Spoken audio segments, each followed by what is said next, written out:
We're with Dave Medley, who's the watch manager at Camberley Fire Station for the Emergency Services Day. Now we've just come inside because it's so noisy outside. I mean, there's literally hundreds of people here. Phenomenal event. Representatives from all arms, really, of the emergency services, police, ambulance, fire. But also I noticed outside they've even got sniffer dogs from the fire service. The armed response unit, it's fantastic, and we've just watched a display as well. Can you just tell us what this event is all about and how often you hold it? This event really is about partnership working between the three emergency services. It's something I've had in mind for a while.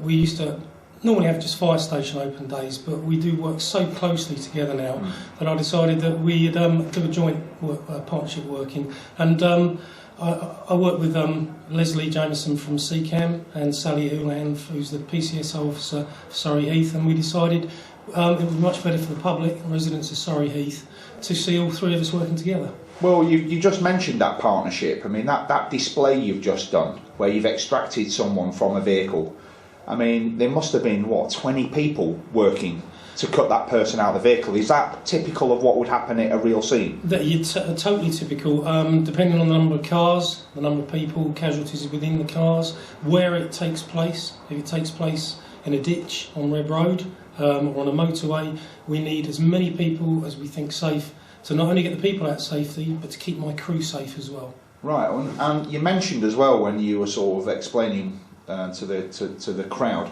what goes on at a typical scene about a recent incident at the Red Road. You mentioned the Red Road yes. there, where the air ambulance was involved. Can you just tell me a little bit about what happened there? Because I think that that was quite interesting. That was probably one of the worst road traffic collisions I've ever seen in 27 years. A car left the Red Road bends approximately 70 miles an hour, hit a sign and then hit a tree.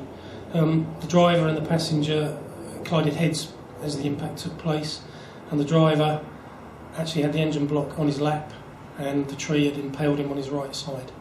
And luckily 3 nurses happened to be passing from Frimley Park who were there before any ambulances, and they assisted us in keeping him alive until the air ambulance turned up, and which then, as I explained before, I was asked how long it would take to get him out, and I said 45 minutes, and the basics doctor said we don't have 45 minutes. So for the first time in my experience, we physically had to remove a male casualty without stabilising him first, by physically pulling him out of the car, which meant arms and legs were dislocated to extricate him safely. They then, the basics doctors who flew in, performed emergency life-saving surgery on the side of the road, in the dip in Reb Road. Wow. How long have you been in the fire service? 27 years. So you say that in all your career, that's the worst one. That's a very dangerous road, isn't it? It is a dangerous road, even though that there are speed cameras along there now and speed activation warning signs. People still drive far too fast along that road. Don't they? And would, in your personal opinion, would you say that's one of the most dangerous roads in the UK? In my opinion, I've probably been to upwards of 7 or 8 fatalities on that road alone. How many? 7 or 8 fatalities on that road. I'm only one of 4 watches here, so you multiply that by 4 over the years, it is horrendous. Excellent. Well, listen, thank you so much for inviting us down here today. There's a ladder display you're just about to do, which we're going to have a unique perspective of, so I'm really looking forward to doing that. No problems at all. But thank you so much. Thank you very much. Help!